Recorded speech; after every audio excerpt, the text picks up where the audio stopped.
Bonjour tout le monde, je suis ravie de vous retrouver pour des cartes. On peut pas faire plus simple. Je pense qu'on ne peut pas faire plus simple. Vraiment, c'est la simplicité incarnée, surtout qu'elles vont certainement plaire au plus grand nombre.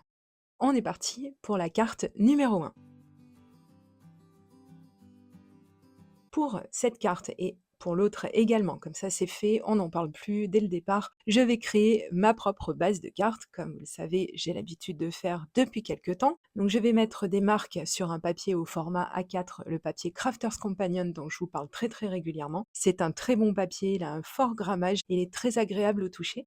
Donc j'ai mis une première marque à 10 centimètres, une deuxième à 20 centimètres, donc 10 centimètres plus loin, pour avoir des bases de cartes qui auront une largeur de 10 centimètres, vous l'aurez compris, et 21 centimètres de longueur.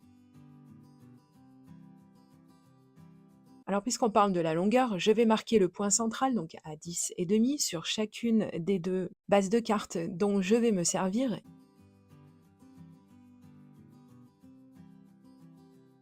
Il va me rester une chute, mais rassurez-vous, je l'utiliserai un petit peu plus tard pour une carte un petit peu plus petite dans une autre vidéo. Donc n'hésitez pas à vous abonner si vous voulez avoir des nouvelles de ce reste de feuilles. J'ai utilisé mon outil pour enveloppe pour bien rainurer correctement mon papier, maintenant que j'ai mis des repères à 10,5, comme vous m'avez vu le faire.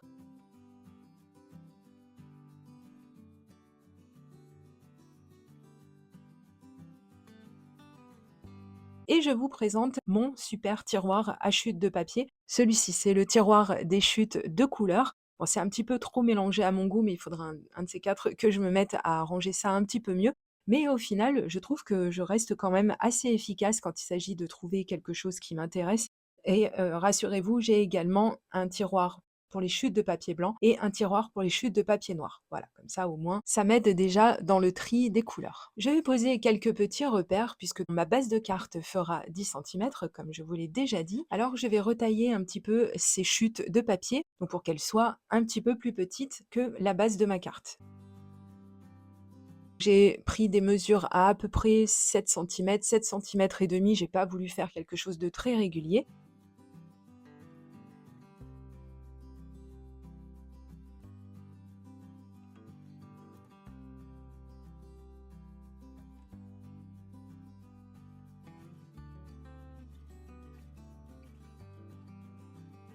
Et là, c'est ce que je vous disais, plus simple, ça n'existe pas. C'est-à-dire qu'on va coller ensemble, ou pas d'ailleurs, on peut vraiment faire comme on veut ici. J'ai voulu faire une sorte de tas de petites chutes comme ça.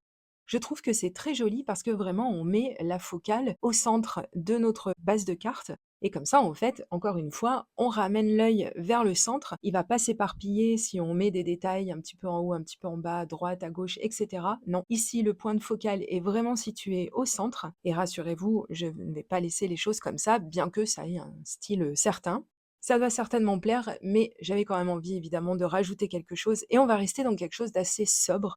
J'ai pris une autre chute de papier, j'ai changé un petit peu de couleur, je suis restée sur des couleurs assez douces et j'ai sorti un die étoile, comme vous l'avez vu, je vous l'ai présenté à l'écran. Si vous le cherchez et si je vous le retrouve, vous le trouverez évidemment dans la barre d'informations avec tout le reste du matériel dont je me suis servi dans cette vidéo comme d'habitude. J'ai fait ma petite découpe, alors là j'ai un papier qui est très fin. Cette chute de papier elle est vraiment très fine au toucher et vous savez que je ne suis pas du tout à l'aise avec ça et en plus là en ayant mis mes petites chutes les unes sur les autres, j'ai créé un petit peu de relief et j'ai pensé qu'il serait bien que je crée une sorte de die cut, quelque chose d'un petit peu plus épais. Donc j'ai pris une chute de papier aquarelle, vous savez le papier aquarelle d'action qui me sert essentiellement à faire autre chose que de l'aquarelle d'ailleurs, mais je l'aime bien parce qu'il est très épais. Donc j'ai pris une chute, j'ai effectué la découpe du die étoile 3 fois. Alors je voulais quelque chose d'épais mais on va quand même pas abuser non plus. Donc je m'en tiendrai à 2 épaisseurs de papier blanc sur lesquelles je viendrai coller la découpe jaune.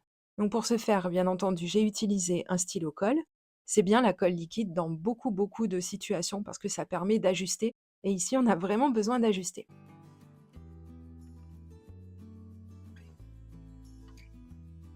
Je vais vous montrer une petite astuce que j'ai mis en place il y a quelque temps en arrière sur les sets de tampons que je n'ai pas trop l'habitude d'utiliser. Je récupère quand même, même si j'aime pas trop casser des sets de tampons, je récupère les tampons texte parce que c'est eux que j'utilise quand même le plus souvent. Là, c'était un set de tampons qui nous venait de chez Action et ces tampons, je ne m'en sers beaucoup moins que les tampons texte qui sont contenus sur cette planche. Alors j'ai décidé de les mettre directement sur un morceau d'acétate, un morceau de feuille de plastique transparent. Comme ça, il me restera plus, une fois que j'aurai récupéré tous les tampons qui m'intéressent, à faire une feuille sur laquelle j'aurai tamponné tous mes petits mots pour savoir à quoi ça correspond. Comme ça, je sais que les tampons texte, j'ai tendance à m'en servir beaucoup plus souvent. C'est d'ailleurs ce que j'ai fait sur cette carte qu'on aurait très bien pu laisser sans rien du tout. On n'est pas obligé de mettre un texte. Mais ici, on était quand même sur quelque chose de gai, rapport aux couleurs que j'ai utilisées. Et puis, on est un petit peu dans le fun quand même. Voilà, au niveau de ce résultat, il n'y a pas grand-chose de vraiment droit. Mais quand même, j'ai tenu à ce que le tampon texte soit quand même assez centré.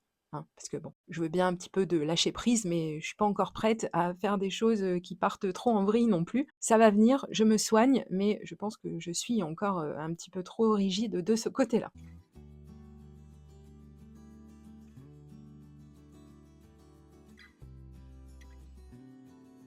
Je vais placer des strass parce que quand même ce tampon, il nous dit qu'il est temps d'être heureux, alors on va mettre des choses qui rendent heureux, des paillettes, des choses comme ça. Non, pas des paillettes cette fois-ci. Je m'en suis tenue à des strass parce que c'est beaucoup plus simple à placer et puis parce qu'en ce moment, je redécouvre du matériel que j'ai depuis des années et c'est vrai que les strass, je ne m'en servais pas depuis très très longtemps et je suis très très contente du coup de recommencer à m'en servir. Voici la première carte et on va passer tout de suite à la seconde qui elle aussi sera aussi simple, vous allez voir. Il y a aussi une astuce qui consiste à regarder ces sets de dies autrement. Ça, c'est également un matériel qui venait de chez Action, je pense que vous l'aurez reconnu. On est libre de faire le même rendu que celui qui nous est proposé à l'arrière du set de dies, mais on est libre aussi d'utiliser, après tout on fait ce qu'on veut, on est libre aussi d'utiliser tous les petits éléments de façon isolée. Et ça, je vous l'ai déjà dit dans plusieurs vidéos, il faut vraiment apprendre à regarder votre matériel autrement. Comme ça, vous arrivez à lui donner, à ce matériel, une autre utilité. Et là, c'est un petit peu ce qui va se passer. Mais en attendant, je vais vous faire un petit rappel de comment je range mes dies, parce que là, c'est pratique sans l'être en fait. Les petits rangements qui viennent avec les sets de dies, cet adhésif là, ça m'énerve à chaque fois, ça colle à l'emballage, ça me stresse. Et de toute façon, l'essentiel de mon rangement de dies n'est pas comme ça. Alors pour les personnes qui n'auraient pas vu la vidéo à laquelle je vais faire référence juste après, je vous conseille d'aller la voir puisque j'utilise pas mal de matériel pour créer mon rangement et surtout de la récup, notamment le vilain double face de chez Action qui ne fonctionnait mais alors pas du tout, qui passait à travers nos réalisations, donc punition. Maintenant, il me sert uniquement pour créer mon rangement de dies. Je l'utilise surtout plus sur aucune de mes créations parce que vraiment, ça craint dans le temps. On a de très très mauvais résultats, donc méfiez-vous. C'est quelque chose à savoir.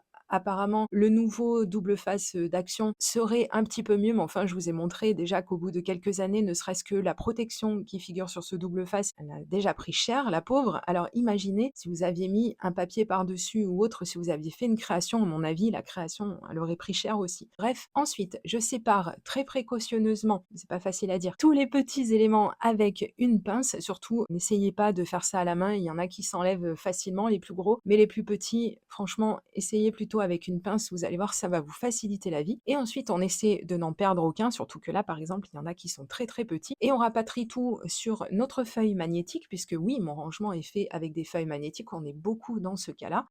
Et on va continuer à surfer sur nos chutes de papier. Donc ici, je vais prendre des chutes de papier dans un camailleux de rose. Après, peu importe, vous faites comme vous voulez, vous prenez les couleurs qui vous plaisent. Et comme vous allez le voir, je vais utiliser un des plus petits éléments, voire peut-être même le plus petit élément de ce set de dies. Et je vais faire plusieurs fois la même découpe. Alors faites attention parce que c'est en général à ce moment-là qu'on arrive, quoi qu'il arrive, à le perdre, ce mini die. Donc gardez-le toujours à l'œil. Combien de fois ça m'est arrivé, je les compte même plus, quand je débutais, ça m'arrivait très très souvent. Maintenant, je fais quand même beaucoup plus attention et j'essaie, malgré ce qu'on voit sur les images, de n'avoir pas trop de choses qui traînent sur mon plan de travail, de façon à ce que si par mégarde, le petit die venait à se perdre, j'aurais moins de mal à le retrouver, voilà, si j'ai pas un chantier énorme sur mon bureau. Donc là, c'est un petit peu un jeu de patience parce qu'il va vous falloir quand même un petit moment, surtout si vous reproduisez la carte que je vais vous montrer ou quelque chose qui y ressemble. C'est vrai que ça prend un petit moment de faire et refaire la découpe de ce petit die. Donc si vous n'avez pas autant de patience que moi, déjà que je trouve pas que j'en ai des masses, mais si vous n'avez pas autant de patience, vous pouvez prendre un die un petit peu plus grand, ne vous embêtez pas, ou vous pouvez même carrément, si vous voulez rester sur le même modèle que la carte que je vais vous montrer, vous pouvez carrément découper une grande bande de papier et puis à ce moment-là, vous faites des petites découpes avec des ciseaux par exemple. Enfin bon, il y a toujours moyen de moyenner comme on dit. Mais bon, là c'était vraiment pour partir dans cet exemple parce que ça me tenait à cœur de vous montrer une fois de plus qu'on peut toujours aller plus loin avec son matériel et tout ça en le regardant avec un œil un petit peu extérieur, c'est-à-dire avoir tous les dies de façon isolée et ça c'est plutôt bien et comme je vous dis ça vous permet d'emmener plus loin votre matériel. Je vous montre également comment je rangeais mes dies avant. Par souci d'économie, je n'achetais que de l'adhésif magnétique pour faire tenir mes dies et en fait, oui, c'est économique sans l'être. C'est pour ça que je vous ai dit, j'avais quand même perdu quelques dies à cause de ce rangement. C'est pour ça que maintenant je préfère les feuilles magnétiques. Mais bon, après, chacun fait comme il veut. Bref, je vous ai montré également les dies de forme ovale avec de la fausse couture. Ils sont à tomber par terre ces dies. Je les utilise très régulièrement, hein, vous les voyez souvent dans mes vidéos. J'ai fait une découpe sur du papier rose et sur du papier blanc avec 2 tailles différentes de dies. Et ensuite, je vais utiliser ce magnifique tampon sur le thème fête anniversaire de chez Florilège Design.